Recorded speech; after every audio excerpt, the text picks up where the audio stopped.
Oromoon hundumtuu humna qabuun beekumsa qabuun horii qabuun Oromoon akka dhukkubsatee hin duune Oromoon akka dhukkubsatee hin duune akka fayyu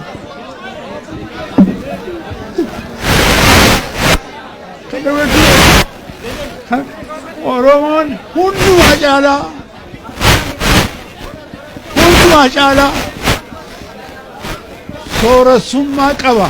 Sooressa Oromoon kun immoo karaa horii du'aa miti karaa nama isaatii. Amma har'a walga'iin guyyaa meeqa himame? Ji'a meeqa himame?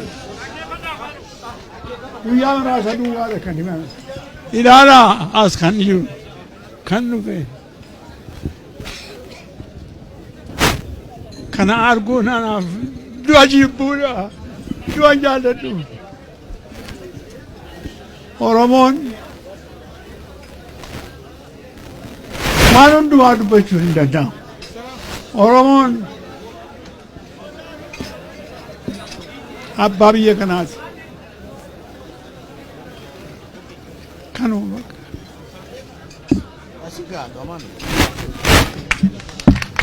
Obbo Bulchaa Dammaqsaa umrii dheeraa